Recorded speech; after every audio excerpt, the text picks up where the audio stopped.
এই জায়গায় পড়বে, আমি আল্লাহ পাক এমন বৃষ্টি দেব যে বৃষ্টি হওয়ার কারণে বোমা পড়বে কোথায়? পানিতে।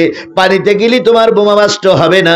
এই জন্য বন্ধুগণ, পৃথিবীর সব মানুষ যদি চেষ্টা করে কিয়ামত ঘটাই ফেলবো, করতে পারবে না।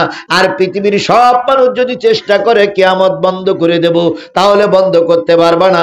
এই জন্য কিয়ামতের সংবাদ কার কাছে আছে? তবে কয়েকটা সংবাদ আল্লাহ রসুল আমাদের বলে দিয়েছেন, সেটা হলো কিয়ামত হবে 10ই মুহররমে। কতই মুহররম? 10ই মুহররম। কিয়ামত হবে কি বারের দিন? শুক্রবারের দিন।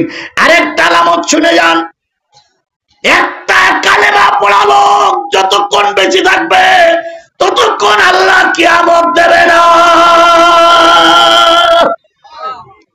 এবার কালেমা পড়া লোক আছে না নাই? জোরে বলেন আছে না নাই? বলুন তো, কালেমা পড়া এক জিনিস আর ঈমান আনা আর এক জিনিস, ঠিক না বে ঠিক? কালেমা সবাই পড়তে পারে কিন্তু ঈমান সবাই আনতে পারে না।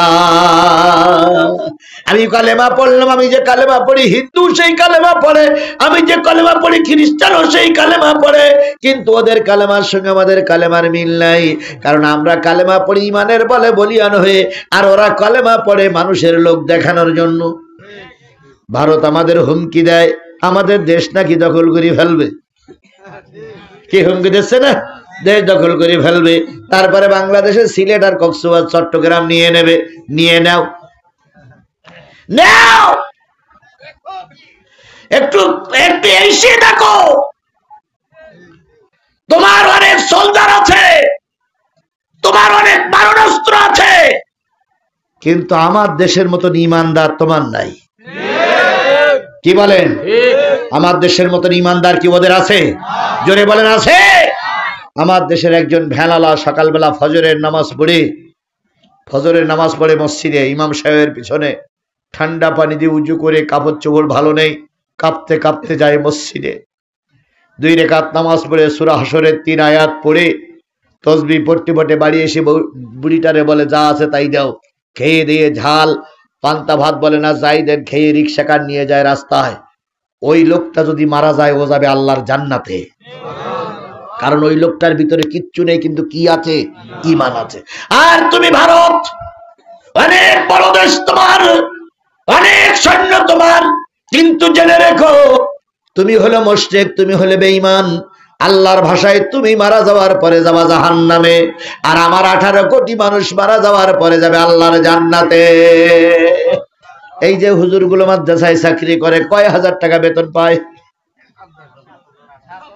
7,000, 8,000, 9,000 টাকা বেতন পায়। 9,000 টাকার বেতনে 50,000 টাকার কাজ ওদের করা লাগে। মসজিদে ইমাম নেছে, হুজুর ইমামতও করবেন, আজানও দেবেন। তাহলে ইমাম মুয়াজ্জিন দুইজন একসঙ্গে। আবার বলি দেয়, হুজুর সপ্তাহে 2-1 দিন একটু মসজিদে পরিষ্কার করবেন। আবার বলে, হুজুর 15 জনের বাড়ি খাওয়া ভাত এই নিয়ে খাবেন। তাহলে হুজুর একদিক থেকে ভিক্ষুক, বাড়ি দিয়ে বাটি নিয়ে দাঁড়াই থাকতেছে, ও ভিক্ষুক নয়? ভিক্ষুক। মসজিদ ঝাড়ু দিচ্ছে, তাহলে ও কি? ঝাড়ুদার। আজান দিচ্ছে, ও কি? মুয়াজ্জিন। আবার ইমামতি করতেছে, ও কি? তাহলে একজন লোকের কয়টা দায়িত্ব? 4টা দায়িত্ব। বেতন দিচ্ছেন 8,000। শুক্রবারের দিন মসজিদের সভাপতি শিখায়, হুজুর এখানে দেখতেছি মুরগির পায়খানা, এখানে ময়লা। এই বিয়াদব, ওখানে ময়লা হুজুর পরিষ্কার করবে কেন? তুই পরিষ্কার করবি, না হলে সভাপতির পদ ছেড়ে দে। ইমাম তোমার 2 টাকার টাকা, 2 টাকার নোট নয় যে তুমি টাকারে সেখানে ব্যবহার করবা। তারপরে মাস শেষে ইমামের অভাব হয় না। ইমাম খেয়ে পরে কিছু টাকা উদ্বৃত্ত থাকে। সভাপতির ছেলে ব্যাংকে চাকরি করে। হ্যাঁ, সভাপতির কথা বলতেছেন কেন? নড়ি সিটি এদিক যাচ্ছেন কেন? এই সভাপতি ছেলেকে ব্যাংকে চাকরি করে নাই? আচ্ছা, উনি করতেন। আমি কথার কথা দিয়ে বুঝাচ্ছি। সভাপতি ছেলে ব্যাংকে চাকরি করে কিংবা পুলিশের চাকরি করে, মাস শেষে কয়, হুজুর বড্ড টাকার অভাব হয়ে গেল যে। কেন? জামাই নিয়ে আসবে, তা বাজার করা টাকা নেই। হুজুর তখন বলে, আমার এ মাসে খেয়ে দিয়ে 5,000 টাকা আছে, ওইটা নেন, ওইটা নিয়ে চালাই নেন, পরবর্তীতে দিয়ে দিয়েন। হুজুরির বেতন 8,000 টাকা, মাস শেষে কয় হাজার টাকা দেরি হয়, কারণ এর ভিতরে হালাল টাকা, হালাল টাকায় আল্লাহ বরকত দেয়। কথা বলেন, কথা বলেন, কথা বলেন। আর তোমরা হারাম টাকা হাজারো তৈরি করলেও বরকত আসে না। বলুন তো, প্রতি বছরে কুকুরের বাচ্চা হয় কয়টা? 1,000 টাকা কোন যাত্রা এসলো? ফেরেস্তা দিয়ে গেল নাই? একজন দিয়ে গেছে, 1,000 টাকা দিয়ে দিলাম। প্রতি বছরে কুকুরের বাচ্চা হয় কয়টা? এরশাদ, হোসাইন মোহাম্মদ এরশাদ, 2,000 টাকা। এই ছেলে, এই বাবা বস বস, হয়ে গেছে। কুকুরের বাচ্চা হয় কয়টা? 5টা, 7টা, 8টা, 9টা প্রতি বছর। তাও কয় মাস পর? 6 মাস পর। বছরও পরে না, 6 মাস পর পর বাচ্চা দেয়।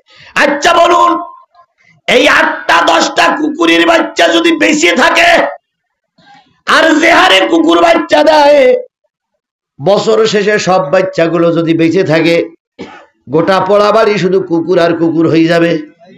কথা বলেন ঠিক না বে ঠিক? 8টা 10টা বাচ্চা, লোক মনে করে এত কুকুর বেরিয়েছে, এই কুকুর তো রাখা যাবে না। শেষ পর্যন্ত বছর শেষে দেখা যায় যে বুড়া আর যে বুড়ি সেই 2 জনে আছে, আর বাকিগুলো ভ্যানের তলায় পড়ে মরিছে, গর্তেই পড়ে মরিছে, আগুনি পুড়িয়ে মরিছে। ওগুলো হারাম, ওগুলো সব মরে গেছে। এই জন্য ওর ভিতরে বরকত না। গরু বছরে বাচ্চা দেয় কয়টা? বুঝে শুনে বলেন। একটা বাচ্চা গরুতে দেয়। এই গরুর বাচ্চাটা প্রতি বছর একটা করে দেয়। এবার কুরবানির সময় যখন আসে, হাজী সাহেব সভাপতি আর ইমাম সাহেব নামাজের পরে যুক্তি পরামর্শ করতেছে, হুজুর যে পরিমাণ গরু খাওয়া হয়েছে, এবার আর কুরবানির গরু পাওয়া যাবে না, এবার মনে হয় ইসমাইলি ডেকে আনা লাগবে।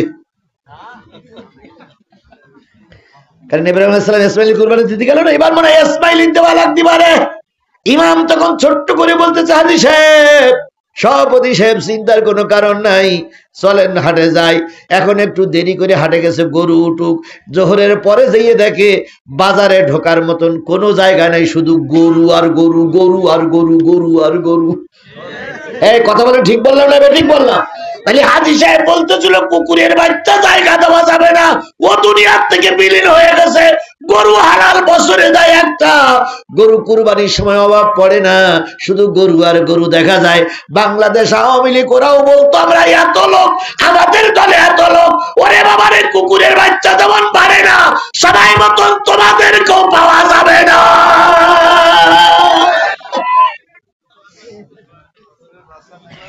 কুত্তার বাচ্চা ফুটফুটে সুন্দর, যদি তার করো গো আদর,